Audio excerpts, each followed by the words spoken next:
have seen earlier zero order and first order, and now we will see the second order type of instruments. We add one more term to the equation for the first order, that is A0 x0 is equal to AI, xi is the zero order instrument. For first order we added one term A1 dxo by dt, and now second order we add one more term A2 d squared xo by dt square. So, this is the equation for the second order instrument, general equation. Now, we reduce the equation to the standard format, divide everything by A0, say A2 by A0 d squared xo by dt square plus A1 by A0 dxo by dt plus xo is equal to AI by A0 xi. Now, we know already this is our sensitivity K, and A1 by A0, and these are new terms. Now, we have to define the second order instrument. We have got these terms, this undamped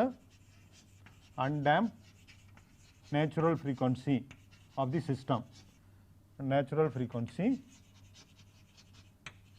is equal to root of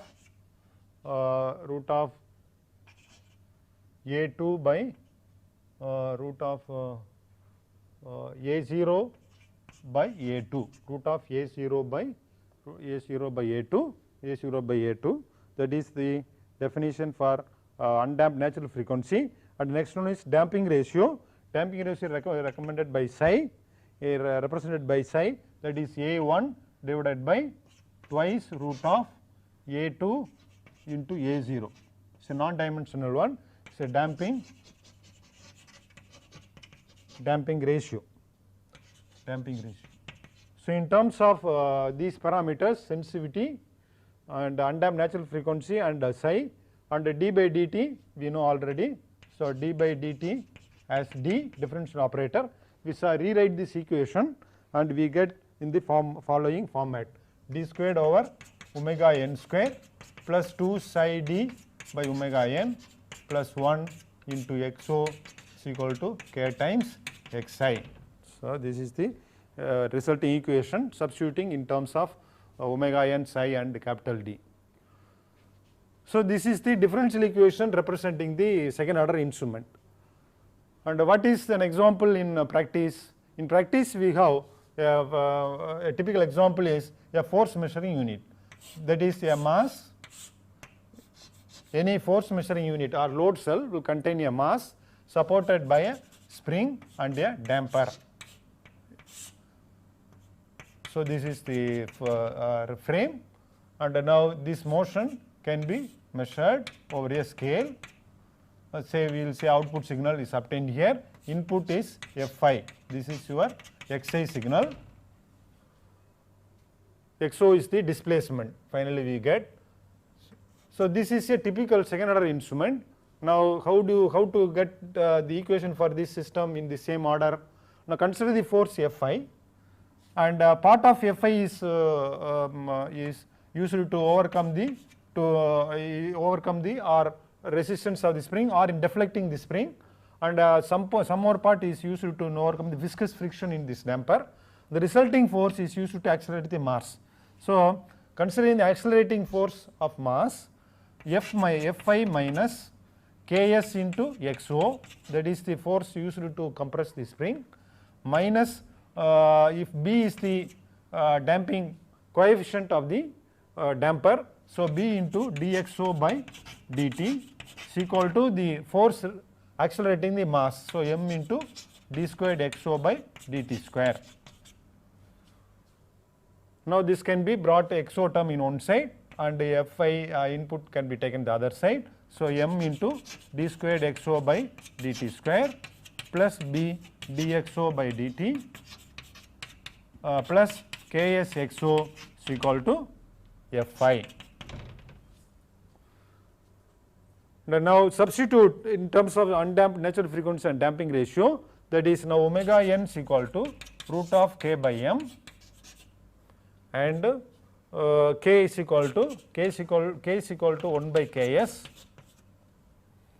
and psi is equal to B by twice root of m into Ks,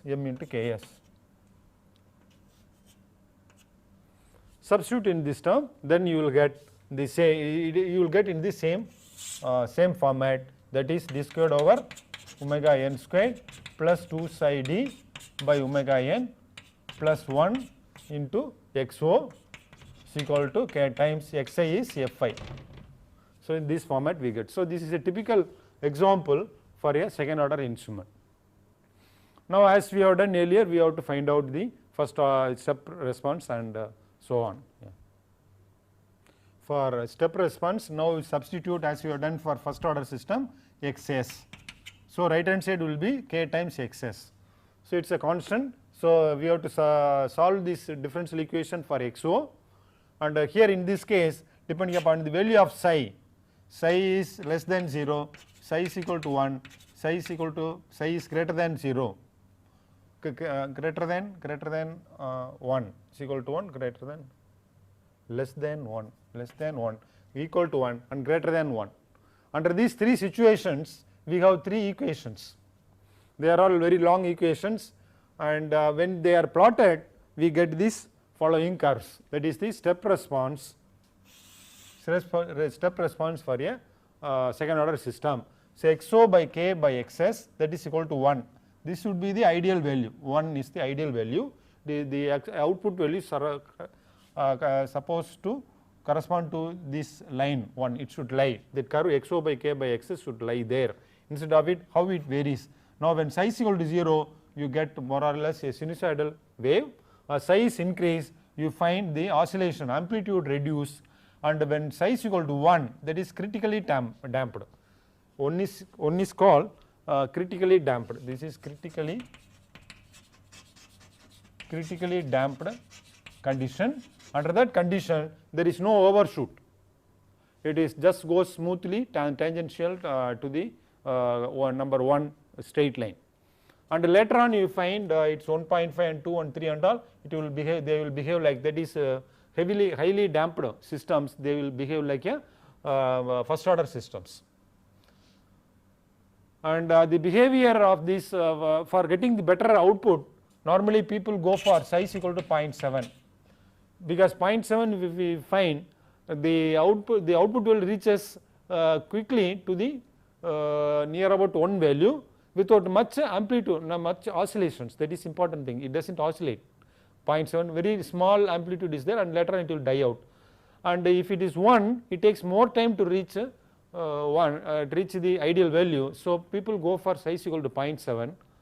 Under that 0.7, and also as in the case of first order system 0.95 to reach the 5, this is called 5% settling time, that is 0.95 point. It takes say omega nt is equal to 2.9, around 2.9 it reaches the 5% settling time. That is time of response equal to 2.9 by omega n, time of response that is to reach the 5% settling time. For the second order instrument, that we call it time of response 2.9 by omega n. That means higher the omega n, time of response or speed of response is quicker or smaller, 2.9 by omega, higher response will give rise to quicker response. So, that is what you have to learn here. And next we go for the ramp response. Yeah, next is ramp response. Ramp response we know for first order system, xi is equal to xis dot t, that is velocity at which it varies, that is this is the way we have seen, this is xi versus time xis. So, it is xis dot. So, xi constantly increase, instead of being a here xs is, this is xs, we have suddenly given xs, the xi is increase suddenly to xs, that is step input, this is a ramp input. That means in this equation xi, now we put xis dot into t and solve this equation as we have done earlier. Again here also we will have three equations depending upon the psi value, damping ratio, that is under damped, critical damped, over damped. These are the three situations, and those three long equations when they are plotted, you get these curves. Suppose this is here y axis represents xi and xo by k. The white line represents xi versus time, it constantly increases, and now when psi is equal to 0.2 under damped, we find there is some transient behavior after which it settles at a certain steady state error. Similarly, for other values 0.5, psi is equal to and 2. See these three, one is I mean under damped, two curves under damped, one is the over damped. For one also it will be something like 2. Between these two values, one will be there. Here the steady state error for this ramp input is 2 psi by omega n is analogous to our time constant into xis dot. This is our steady state error. Steady state error for ramp input in a second order system is given by 2 psi by omega n into xis dot, and steady state time lag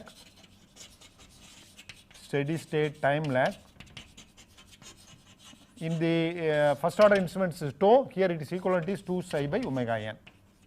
That is steady state time lag. So for any curve we can find this is our steady state time lag, and this will be the steady state error. This for this curve it is steady state error from the theoretical value. So that is this one is analogous to tau, that is actually our 2 psi by omega n, and this vertical is 2 psi omega n into xis dot. That is for the ramp input. And now sinusoidal input,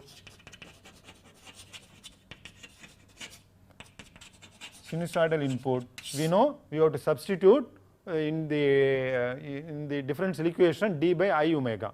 So I omega squared d squared omega n squared plus 2 psi I omega by omega n plus 1 into xo is equal to k times xi. So xo by xi,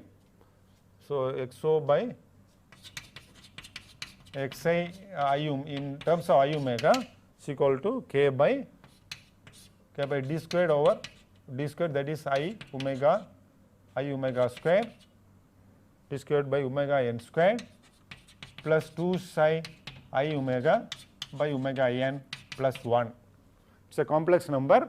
So the magnitude is equal to, I can bring this side, xo by k is plotted. So xo, I can bring xo by k this side by xi mod, that is I omega mod magnitude is equal to 1 by root of 1 minus, we will call beta is equal to omega by omega n, the frequency ratio.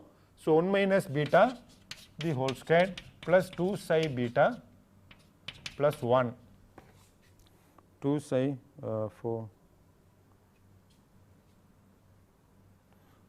psi square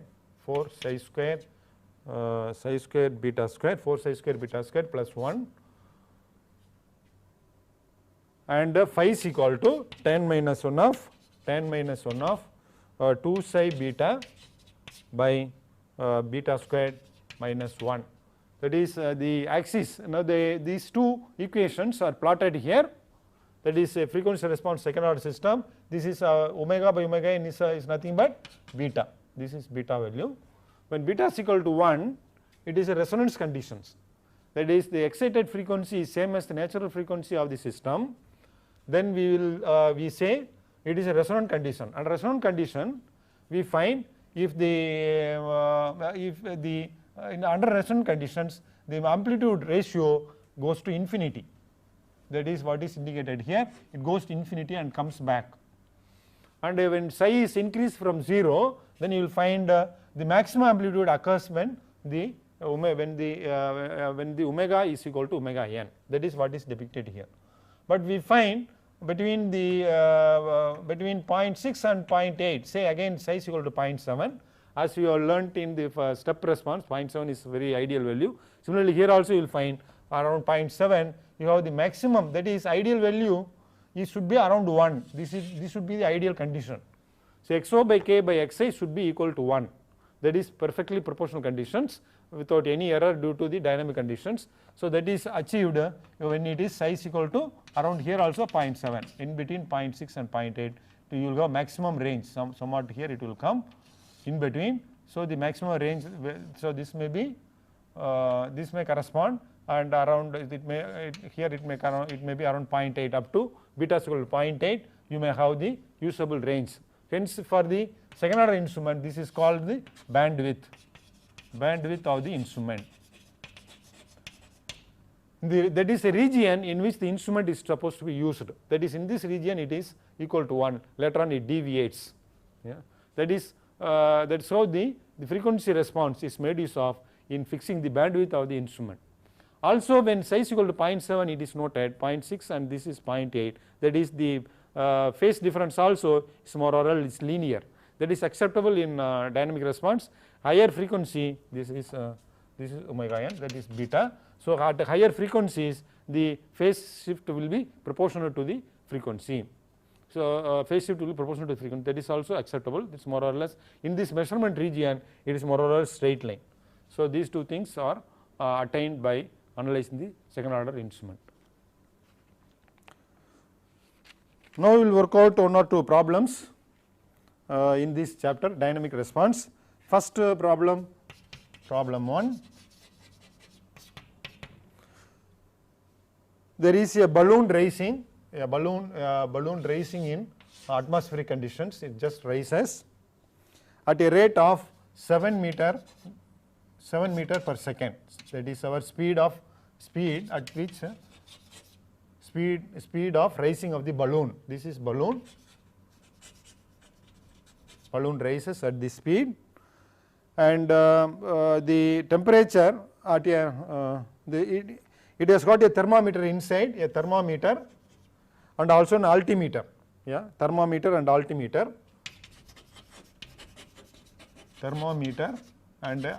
altimeter which measures the height of the balloon at any instant.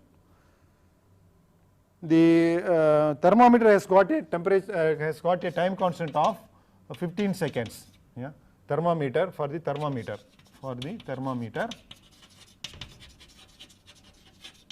15 seconds, and the temperature varies at the rate 0.6 degree centigrade per 100 meter.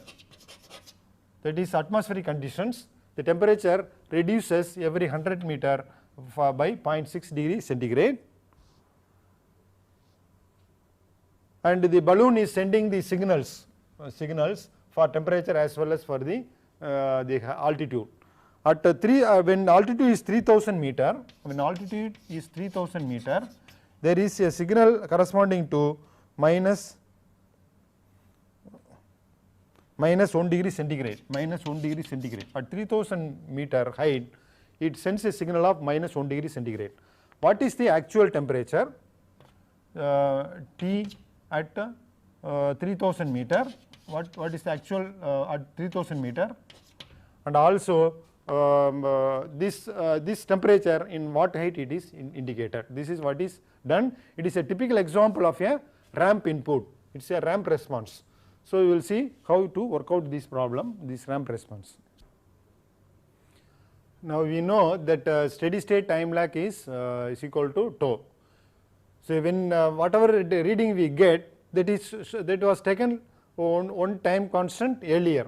So in the time constant, that is 15 seconds. In 15 seconds earlier where it was the balloon, that is the temperature. So where it was previously, it is rising at 7 meter per second. So in 15 seconds 105 meter. So 105 meter below when it was there, this temperature of minus 1 degree centigrade was shown. So that is equal to height is equal to 3000 minus this earlier this, so it is equal to 2895. When it was at this height, the temperature was shown as minus 1 degree centigrade, but it was shown 15 seconds later as per our theory we have found out earlier. So this is the actual height. But at 3000 what should be the 3000 meter, what should be the temperature? That is steady state error. Steady state error we know already. Steady state error is equal to tau into xi s dot. This is steady state error. In this steady state error, we know tau already 15 seconds given. Xi s dot we have to find out. What is this rate at which temperature is varying? That is, we know it is rising at a speed of 7 meter per second, and the temperature is for 0.6 degree centigrade for 100 meter. So for 7 meters, whatever be the degree centigrade, that is per second, because 7 meter it rises in a second. So this is equal to that is 4.2 into 10 to the power of minus 2 second. This is the speed per degree. In this that is 1 degree varies degree per second. Per second it varies 0.042 degrees, it varies per second, minus 2 second. 4.2 into 10 to the power minus 2 second. So the steady state error is equal to 15 into 4.2 into 10 to the power of minus 2. This gives rise to 0.6 degrees centigrades. So as the balloon rises, we have the lower temperature. So at 3000 meter, the temperature is lower by this much. So is equal to minus 1.6 degrees centigrade. This is the temperature at 3000 meter, but it will be shown after 15 seconds. This is the way the ramp system functions. So this is problem 1, and problem 2.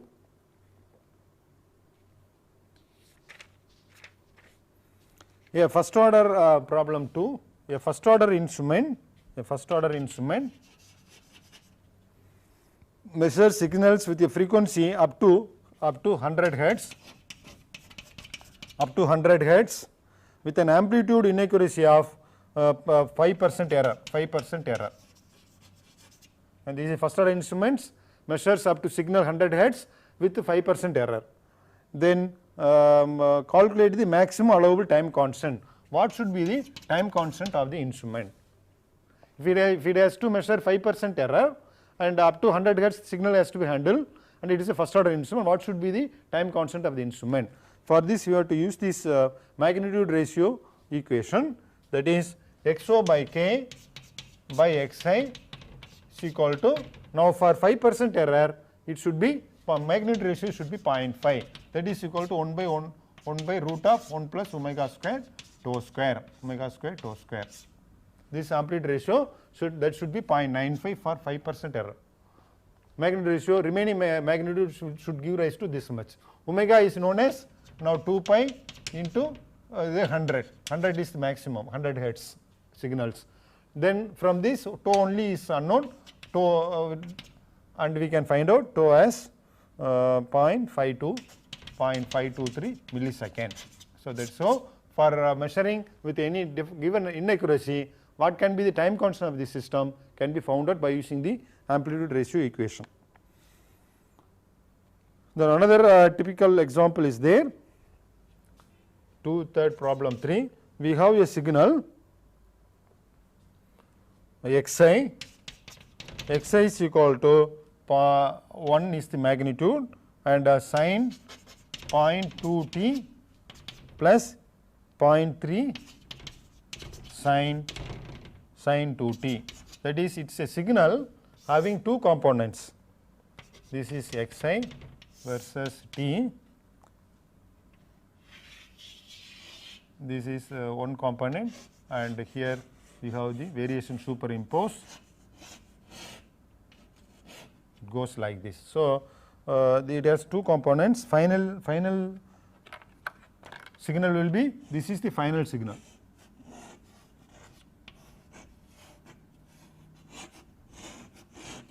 So one is the smaller velocity 0.2, omega is equal to 0.2 radian per second. Other one is 2 radian per second, that is higher frequency.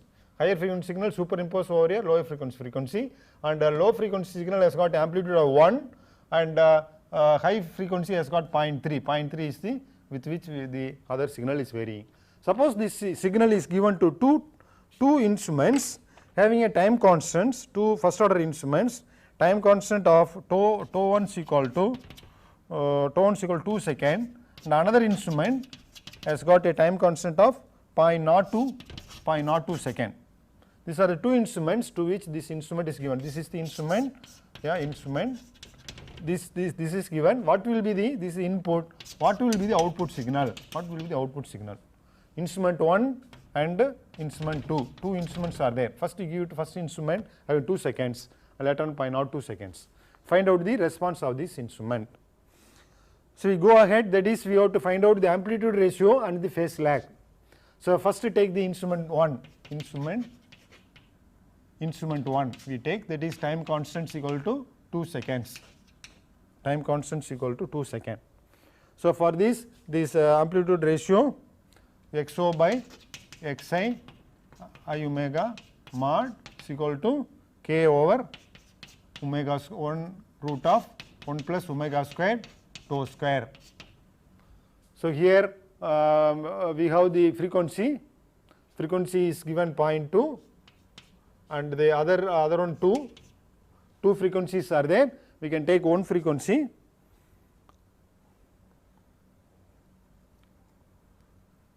that is omega is equal to 0.2 radian per second, 0.2 radian per second, and then we calculate AO by AI, there are XO, this is equal to K by, that is omega is equal to 0.2 we put, and tau is equal to 2 seconds, omega is equal to 0.2, tau is equal to 2 seconds, we will have the ratio 0.93 or this equal to 0.93 K,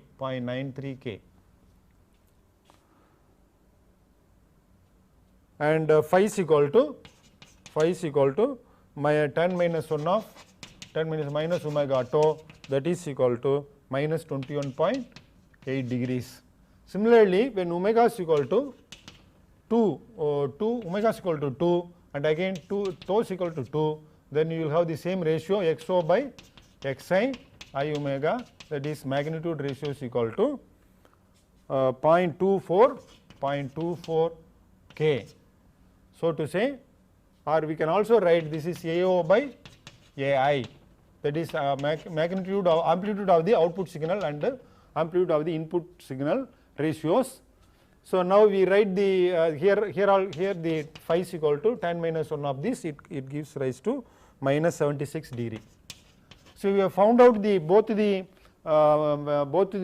low frequency high frequency component, the amplitude ratio and the phi, and we write this. Now the output signal xo is equal to 0.93 K into AI. AO is equal to this into AI. AI happens to be 1. AI is 1 for this signal. This is AI into 1, that is sin omega t. Omega t is here 0.2 t, and the phi is minus 21.8 degree. So this is the first term. The second term is now 0.24 K into the AI, that is 0.3 into 0.3 sin 2t minus 76. This is the final equation of the output signal. So now we divide this xo by k, or xo by k, if we divide xo by k, you bring this side, it's equal to 0.93 sin 0.2 t minus 21.8 plus 0.24 into 0.3, 0.072 plus 0.072, that is what is remaining, that is sin 2t minus 76. So this is the equation xo by k. Now this should be equal to xi. If it is not xi, there is error. So what is the error now? See, previously it was amplitude 1 and here it is reduced to 0.93 and the lag is 21.8 degrees. So the slowly varying signal, the amplitude has not reduced much.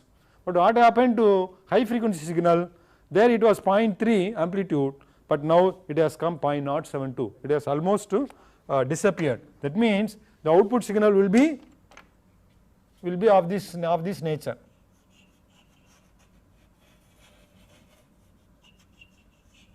So it is following, that is the high frequency component is completely eaten away. This is 21.8 degrees, later it comes, and this one it has reduced to 0.93. That is the first instrument responds only for the low frequency signal, and high frequency signal it produces only small ripples, it is completely eaten away. So if you work out now for the second instrument has got a time constant of 0.02 seconds, that is 100 times smaller time constant. If you work out the same thing for this time constant of 0.02, same steps, then you will get finally the equation xo by k is equal to 1.00 up to second decimal sin 2t minus 0.23 degree plus 0.30 sin 2t minus 2.3 degree. So now you find the original signal is almost there up to second decimal. Here is very small phase lag, and here also amplitude remains same, and the time lag, the phase lag is also very small. So such a signal where there is a high frequency component, we should always go for an instrument having very low time constant, then only the input signal will be truthfully reproduced in the output side, otherwise the higher time constant instruments will eat away the high frequency component. So that is being well demonstrated by this example. Yeah, with this we will close this chapter and we go to the next chapter. We have seen one of the earlier lectures, an instrument inside can be divided into three subdivisions. First is signal input unit, then signal conditioners, and last is signal output unit. Now what you are going to learn here is signal conditioners, that comes in middle of the instrument, that is it takes the output of the signal input unit and processes the signal so that it can be given to the signal output unit. For example, if signal output is a digital device, then suppose signal from the input unit as analog, necessarily the conditioner should contain a analog to digital conditioner, or suppose the signal from the signal input unit is a resistance change, for example strain gauge we are using, and then we have to convert that resistance change into a voltage change. That is done normally by a bridge circuit. So bridge circuit becomes part of the signal conditioners. Now the bridge output may be a very small value of voltage, and it cannot be given directly to output, so it has to amplify. So next comes amplifier. So like this, bridge circuit, amplifier, analog to digital converters, or digital to analog converters, all these things form part of the signal conditioners. So first we will see the bridge circuit. Bridge circuit necessarily used and often used for converting resistance change into voltage change. We have got both AC and DC bridge. In DC bridge we have only resistances. In AC bridge, resistance, capacity, inductance, these three passive elements can be combined in any way for each arm. That will be AC bridge, that we will see little later. Now what is the condition of balancing for a Wheatstone bridge? Under balance condition, it is understood EO will be 0, for balance condition. If it is balanced, then we find the voltage drop across, this if we call A, B, C, D, these are the corners, we name it. So the voltage drop across resistance R1 should be equal to voltage drop across resistance R4, that is voltage drop across AD, AB or BA should be same as at BA. That means if I1 is the current flow through R1 and I2 is the current flow through R4, then voltage drop here will be I1 into R1, that should be equal to I2 into R4 under the balance condition. Then only here we will have EO 0. Similarly, since here it is 0, voltage 0, B and D in the same potential, no current flow can take place in this path. That means this current I1 should go through R2, whatever it has gone through R1 should go through R2 also. Similarly, I2 which has gone through R4 should go through R3. That means here also I1 into R2 is equal to I2 into R3. Here also voltage drop should be equal, then only you will have the EO as 0. So, under this situation now you find I1 by I2 is equal to R2 by R1 from the first set of equation, and from second set I1 by I2 will be equal to R3 by R2. So, this is called the arms ratio of arms of a Wheatstone bridge for balance condition. We rewrite by using the law of ratios, we can write this ratio in a different way. R1 by R2 is equal to R4. This is I1 into R2 is equal to I2 into R3. Yeah, correct. R2 by R1 is equal to R3 by R2. 3 by R2. Now, this is R2, I1 by I2, R1 by I1, R4. This is R4. So, R1 by R4, we can write R1 by R2 is equal to R4 by R3. This is one way of writing. So, R1 by R2 is equal to R4 by R3. That is the ratio of adjacent terms R1 by R2, that is R1 by R2, these adjacent terms R1 by R2 is equal to R4 by R3. So, again go to the same side, write this equation, or you can write R1 by R4 is equal to R2 by R3, or R4 by R3 is equal to R1 by R2. That is what is R1 by R4 is equal to R2 by R3. Anyway you can write, but what has to remember is the side from where you start. For the other ratio you go to the same side, that if we start with R1 by R2, then write R4 by R3, never write R3 by R4. That is the only way to remember it. So, this arms ratio should be satisfied for the balancing conditions. Now, what is the voltage output? What is voltage? That is unbalanced voltage. Unbalanced voltage EO. What is the voltage EO? If there is unbalance in this bridge, then the voltage drop, the difference between voltage drop between AB and AD will be the unbalanced voltage. So, that is equal to EO is equal to EBA minus EDA. Now, what is voltage drop across this? The total voltage E is across the two arms R1 and R2, similarly R3 and R4 the full voltage. So, if you consider only R1 and R2, the R1 by R1 plus R2 will be the portion across R1. Similarly, EDA will be R4 by R4 plus R3 portion of E that will be coming there. So, you find this is equal to E into R1 by R1 plus R2 minus, so E we take it outside, so R4 by R3 plus R4. So, reduce this form, reducing this we have got this equation EO is equal to capital E R1 R3 divided by minus R2 R4 divided by R1 R2 R1 plus R2 into R3 plus R4, R3 plus R4. Now, the resistances are changed from R1 to delta R1.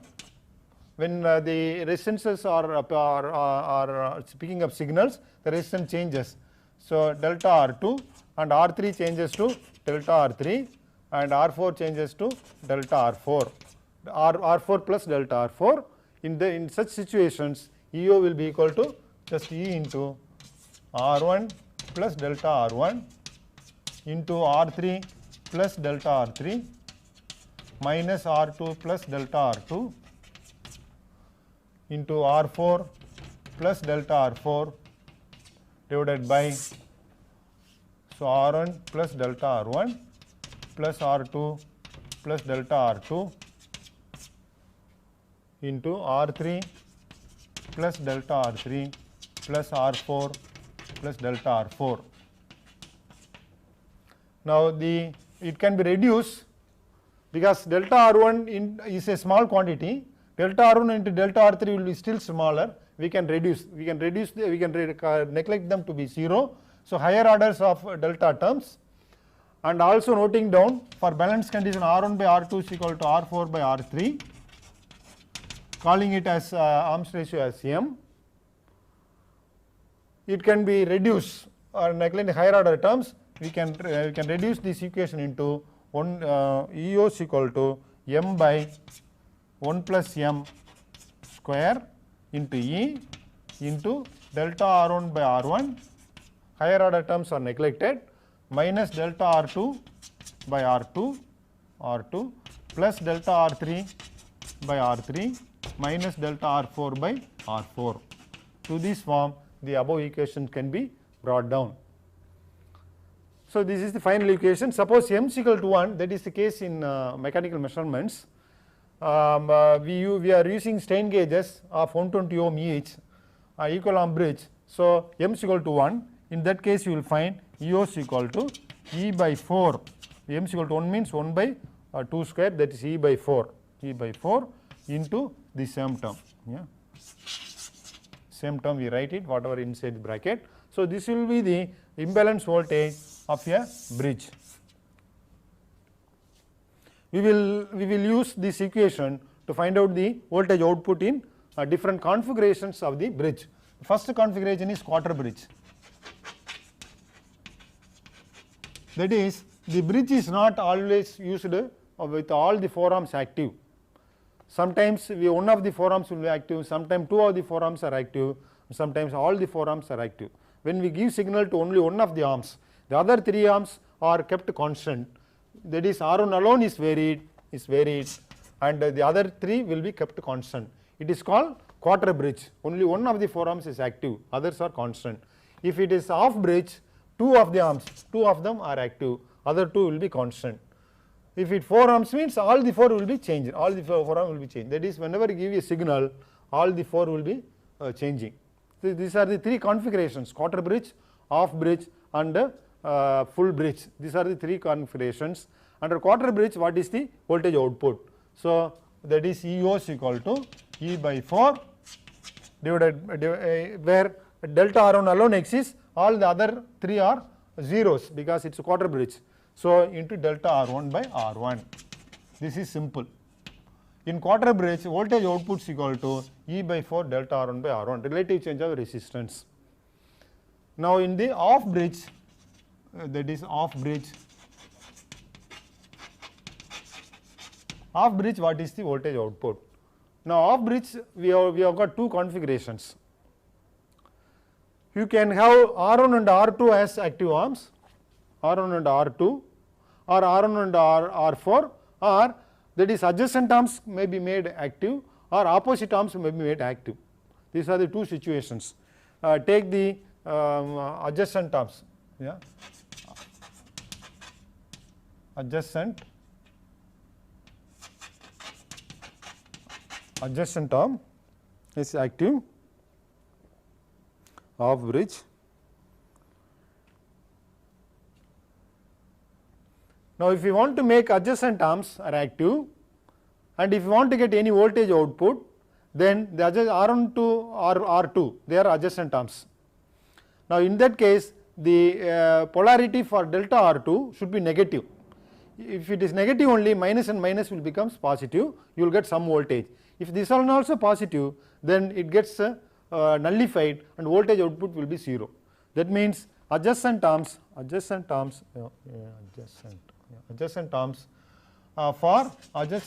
for opposite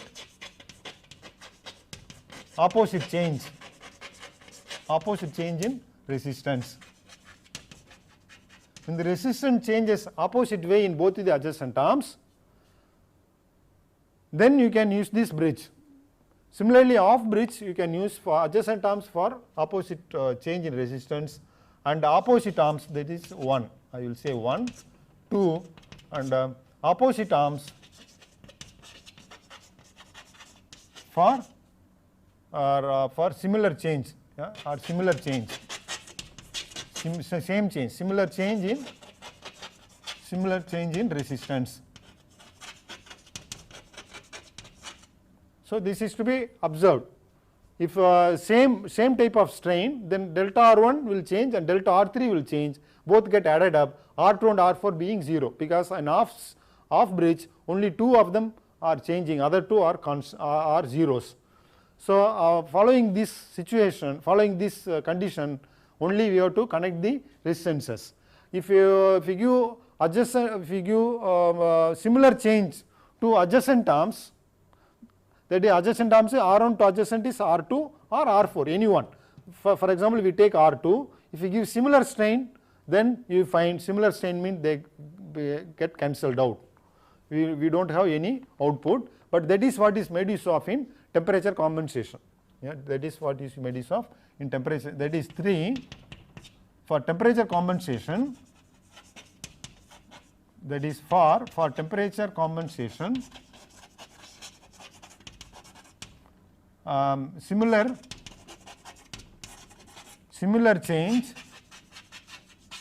is given to adjacent arms. Adjacent arms. Otherwise, for active arms, we should follow these rules. So if we follow these rules, now what is the output? EOS equal to E by 4. That is case 1. Adjacent arms is, this is delta R1, that is delta R1 by R1. We are giving the opposite change, so that is minus delta R2 by R2, and other thing are zeros. So this equal to E by 4. Now if delta R1 is equal to, if delta R1 by R1 is equal to magnitude wise delta R2 by R2 magnitude wise, then we find delta twice, it becomes twice delta R1 by R1. So it's equal to E by 2 into delta R1 by R1. That is, now it is giving twice the voltage output as quarter bridge, that is advantage. Quarter bridge gives E by 4 delta R1 by R1, half bridge will give you output of E by 2 delta R1 by R1, that is twice the voltage output of the quarter bridge. Similarly, we find in the second case, that is the opposite arms for similar change. Opposite R1 and R3 alone we give. So these things are 0, and also we find delta R1 by R1 magnitude wise if it is equal. In that case also you will have EOS equal to E by 2 into delta R1 by R1. Yeah, that is delta R2 delta R4 zeros. Now temperature compensations we have to look into it, probably to